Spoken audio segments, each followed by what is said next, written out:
अस्सलामुअलैकुम। क्या हाल चाल है, कैसे हैं आप सब? उम्मीद करती हूँ कि सब खैरियत से होंगे। आज मैं दूध की मलाई से दो तरह की चीज़ बना रही हूँ। एक घी बनाया है मैंने और एक मिठाई बनाया है। तो पहली बार बनाया मैंने, सोचा आप लोगों के साथ शेयर कर दूँ। और ये सभी को इतना पसंद आया कि जो इसका मैंने मिठाई बनाया, इसका जो खोआ बचा था उसकी मिठाई बनाया, सभी को इतना पसंद आया। लोग को समझ ही नहीं आया कि मैंने क्या चीज़ से बनाया था। लेकिन अगर जब बताया उनको कि ये क्या चीज़ से बनाया था, उनका हैरत हुई। मतलब एक दूध से तुमने क्या क्या चीज़ बना दी है। तो खैर ये सब कोई कर सकता है, बस करने का हुनर आना चाहिए। तो चलिए आप लोग के साथ शुरू करती हूँ। बिस्मिल्लाहिर्रहमानिर्रहीम।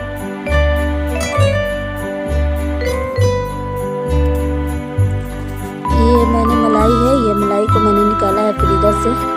और मलाई हमेशा मैं फ्रीज़र में ही रखती हूँ, मैं नीचे नहीं रखती हूँ, क्योंकि फ्रीज जब खुलता है ना तो खुलता है बंद होता है, यूज़ में आता रहता है फ्रीज, तो उससे मलाई में स्मेल आ जाती है।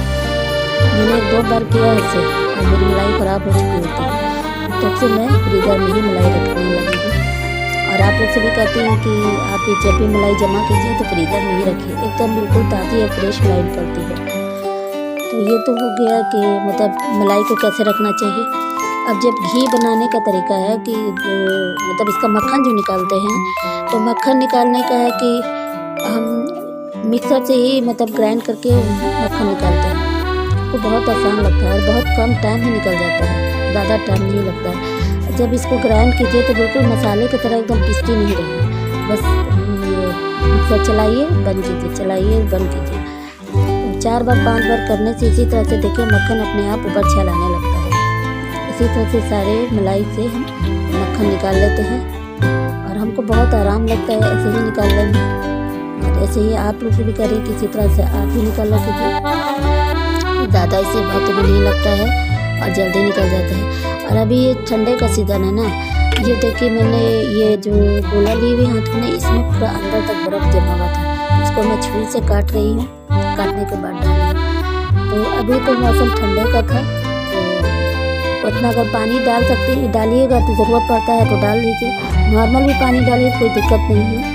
लेकिन अभी ठंडे की वजह कर है तो हम तो बगैर पानी डालिए इसको मतलब कर देखिए। इतना ठंडा था नहीं कि बहुत जल्दी निकल गया इससे मक्खन।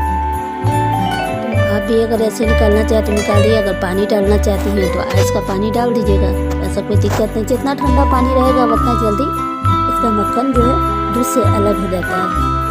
तो ये देखिए मैं इसी तरह से सारा निकाल दिया। और ये जो दूध जो इसके जो बचा ना, तो दूध जो हमको लग रहा था कि दूध में किसी तरह का कोई स्मेल नहीं है, तो हमको लगा कि दूध अच्छा है। तो हम एक बार सोच रहे थे कि दूध को एक बार चेक करके देख लेंगे। तो खैर इसको हम रख दिया साइड में।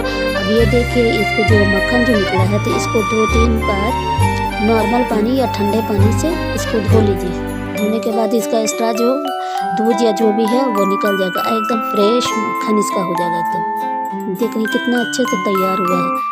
कभी कभी ये काम करने में इतनी खुशी होती है मुझे कि ये मेरे यहाँ 1 केजी दूध आता है और इसे ऐसे निकालती हूँ, इतनी खुशी होती है कि मैं बता नहीं सकती हूँ। तो मैं दूध भी इसका यूज़ कर ले रही हूँ, इससे घी भी निकाल ले रही हूँ। इसी तरह से आप भी कर सकते हैं, बस थोड़ा सा करने का ये होना चाहिए, हुनर आना चाहिए। तो खैर देखिए इसका दूध निकल गया और ये मैं सोच रही हूँ कि चढ़ा करके देखूँगी ये मतलब सही है कि नहीं। तब तक उसको मैंने एक तरफ चढ़ा दिया है, तब तक मैं घी का काम करती हूँ पहले। तो घी हमेशा जब भी चढ़ाइए तो आप मोटे तले की कढ़ाई या मोटी कढ़ाई लीजिए, ताकि नीचे आपका सटे नहीं। और स्टार्टिंग में गैस के फ्लेम को आप हाई रखिए, तो बच्चे से जब ये खौल जाए तब इसको आप मीडियम पर कर दीजिए। तो चलिए जब तक ये खौल रहा है तब तक हम दूसरी तरफ आते हैं। ये देखिए ये मेरा दूध बिल्कुल सही था, जिसको मैंने सुखा दिया। सुखाने के बाद इसको दूसरे बर्तन में डाल रही हूँ। इसे बहुत बड़ी दक्षी लग रही थी, इसीलिए मैंने इसको दूसरे बर्तन में ट्रांसफर कर दिया।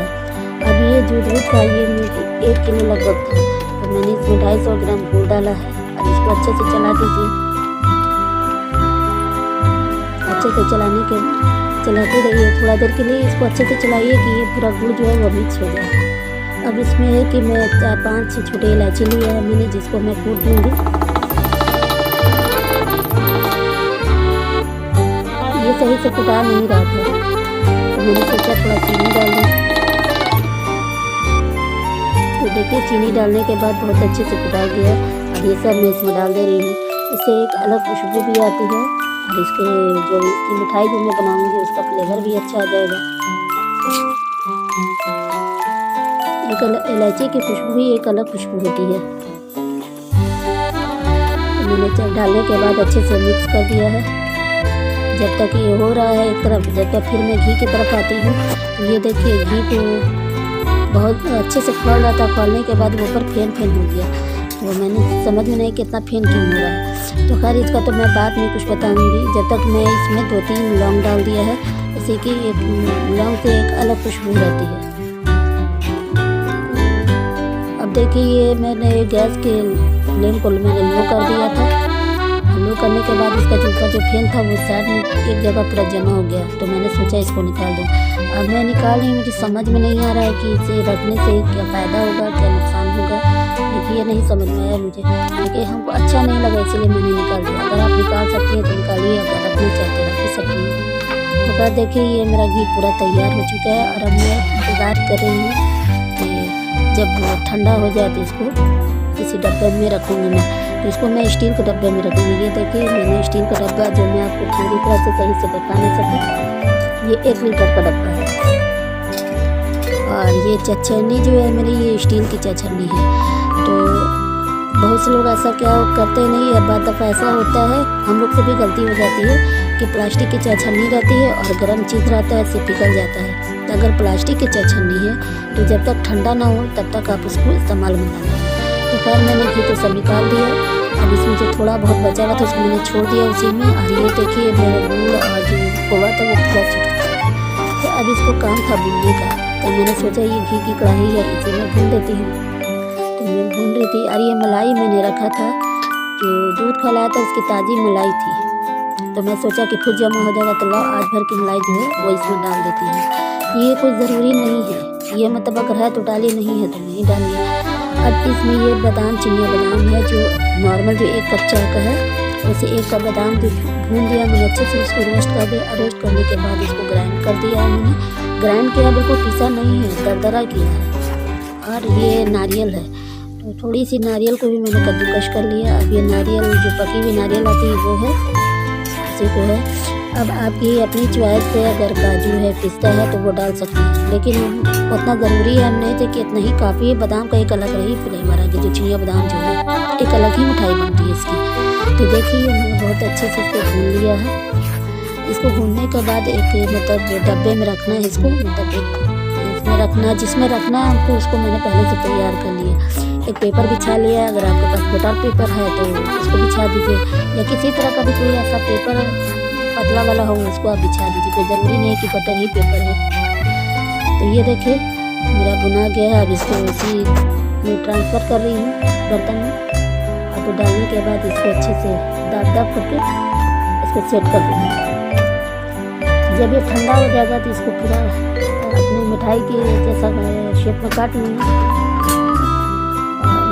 और ये देखिए ये जो मैंने घी बनाया है और ये जो मिठाई बना रही हूँ, तो ये चीज़ अगर आपको पसंद आया होगा, अगर इसमें कुछ ऐसा समझ में नहीं आ रहा है तो ज़रूर बताइएगा, मुझे पूछिएगा कैसे हुआ या नहीं, या कोई गलती हुई है तो भी बताइएगा कि हम इसे बेहतर से बेहतर आपको वीडियो बना करके दिखा सकें, कि हमको भी समझ में आए कि कहाँ पर गलत किया है।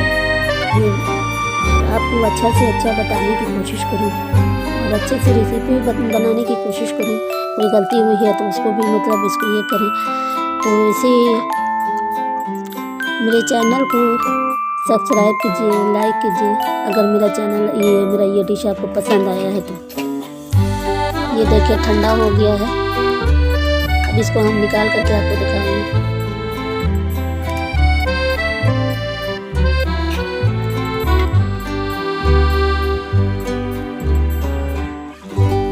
देखिए यहाँ पर क्या गलती हो कि मैंने हाथ से लेकर के उल्टा इसको, जो कि साइड से मिठाई टूट गई। तो खैर कोई बात नहीं है। ये देखिए मैं निकाल दी, देखिए कितना अच्छा वो बना है। तो प्लीज़ अगर मेरा ये डिश आपको पसंद आया होगा, घी बनाने का तरीका पसंद आया है, तो मेरे चैनल को सब्सक्राइब कीजिए।